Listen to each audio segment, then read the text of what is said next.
You may be wondering about the cap. I'm doing an experiment. I got up an hour later than usual, and it's quarter to 6 p.m. and the light's starting to fade, so I'm going to have to be stricter about getting up. Maybe I should set an alarm, go to bed more on time, because I'd really like to film during daylight so that I can avoid having to switch on the light. I mean, I tried a couple of days previously using the light, not using the light, and it was frankly it was a disaster. It was just too dark, and so the definition of the words on the board definitely lowered, so that didn't work.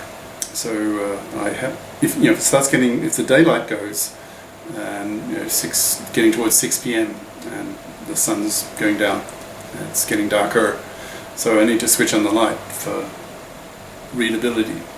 So I had the idea just now, maybe I could wear a cap and see if the bright light of there's a bulb there. It's one of the low energy type, lower wattage, but extremely bright in the sense if the light is coming out of a very small area, so rather intense, and I suspect my peripheral vision is getting hurt by that.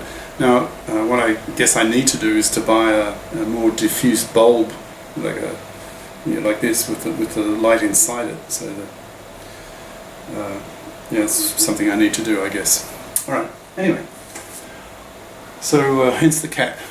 Constantly experimenting. I have a somewhat quirky personality, as you may have noticed. Okay, so we're talking about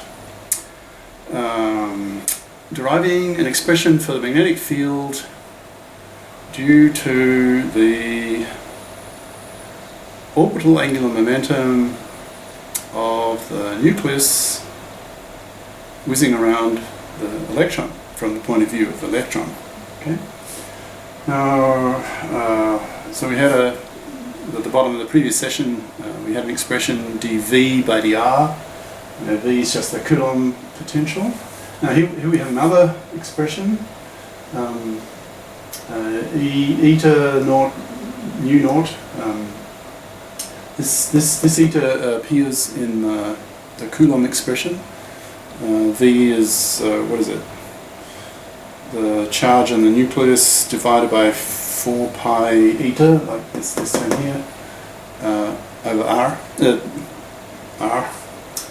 And this, where does that come from? Comes out of electromagnetic theory, and have we used it yet?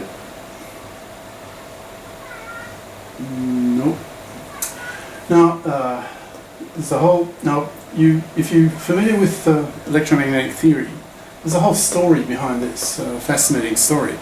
When Maxwell, the famous Scottish theoretical physicist of the 1800s, he knew that a changing electric field would produce a magnetic field, and a changing magnetic field would produce an electric field, and that way it would be self-sustaining. So as the electric field increased in strength, that would increase the magnetic field, and the magnetic field increasing in strength would change the electric field, and so on. So you expect some kind of oscillation. So in other words, a wave phenomenon, some kind of electromagnetic wave, which he predicted from his equations using vector calculus type reasoning. Now, when the moment arrived, he derived a formula for the velocity of this propagating electromagnetic wave that he predicted from his four famous electromagnetic equations. When the moment arrived to actually calculate the velocity and put numbers to the speed of this propagating electromagnetic wave, it must have blown his mind to an epiphany, to realize that the velocity, the speed that he got was equal to the speed of light. Right? So, I mean, therefore, the conclusion is obvious. Therefore, that light is an electromagnetic wave. And he was the first guy to realise that. I mean, what a discovery! One of the greatest discoveries of the 19th century. And think what came out of that: radio transmission and television, and cell phones. I mean, it's just enormous. Right? So it's the story of this. So he had he had a v squared here for velocity, and so for him, v was just simply the speed of the electromagnetic wave. Right? So v squared equals 1 over this product. And when I come to talk about give the undergrad course on special relativity, I will come back to this because, well, just in passing, notice the speed of light here has, it's just in terms of these constants from the Coulomb potential, and well, this features in a, it was used. From the B formula, I think it's the Biot-Savart law. In other words, relating the strength of a magnetic field generated by a flowing current in a wire. That this constant here is the constant in that law. B equals mu naught I divided by 2R. Yeah. Okay. Anyway, this product here, these two constants, they have nothing to do with speed of an observer watching light coming towards him or moving away from him. So if you're going to follow me in the fourth course, undergrad course I'll give, on special relativity, I will come back to this because this is deeply puzzling. And that's all I'll say. I'll just sort of whet your appetite for special relativity. Okay. So for Maxwell, this was a V here. So he calculated, he knew the values of these two, so he calculated them, and then when he got the result that corresponded to the speed of light, man, wow, that must have been pretty well a highlight of his life, I guess. Alright, so electromagnetic wave is a light wave. Wow. Okay. Now, take this formula, take the Biot-Savart, if that is the proper name for the B equals mu naught I over 2R, and also the formula we did previous session for dV by dr. Plug those all in and you will get this expression for the magnetic field. Okay? And what is that magnetic field? It's the magnetic field generated by the circulating nucleus from the point of view of the electron. Okay? So I hope you're seeing the bigger picture where we're going. We're trying to set up, so we now have this magnetic field that's acting on the electron due to the nucleus. And since the electron has a magnetic moment due to its spin, we are going to get a spin-orbit interaction. The orbital interaction is due to the orbiting nucleus from the point of view of the electron. Okay?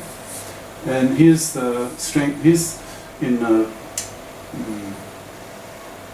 classical mechanical terms, vector terms, here's the formula for the strength of the magnetic field at the electron in terms of the angular momentum of the nucleus. Right? Okay, now the magnetic moment of the electron due to its spin is given by this formula. So it's just the Bohr magneton here times the spin, okay, divided by h pi. Okay, so the potential due to this magnetic field, dot product the magnetic moment due to the spin, you just dot product this by B, right? And hence this by B. So you get S dot B, okay, with these terms in front. So that's now why have I put delta here? Well, the textbook delta it's sort of like an extra term in your Hamiltonian. Remember that in classical physics, the Hamiltonian is just a sum of energies. The Hamiltonian is the energy operator.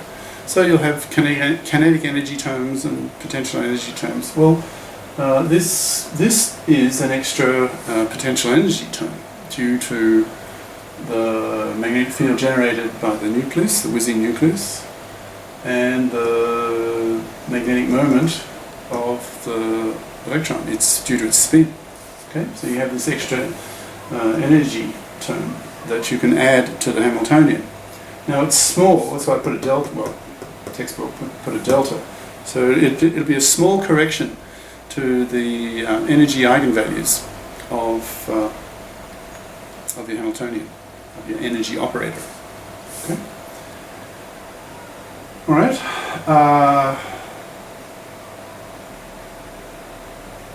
Okay. So you dot that with respect to B, dot this with respect to B, which is what you've got here. Alright, now you've got a formula for B here. Okay, so plug this in to here. So you get this, so this becomes this. So this is your extra potential energy term. So B dot S, I hope it's not BS. You get this, and then let's see, you can cancel some things because the Bohr magneton here is I wrote that down somewhere. Yeah, the Bohr magneton is defined as E h bar over twice the mass of the electron. So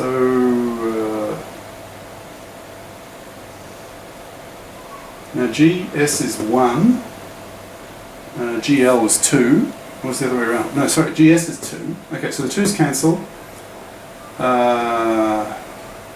The Bohr magneton has an E in the numerator, so the E's cancel, and you get an M.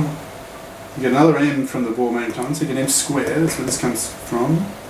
You get C squared's the same, and the H bar disappears.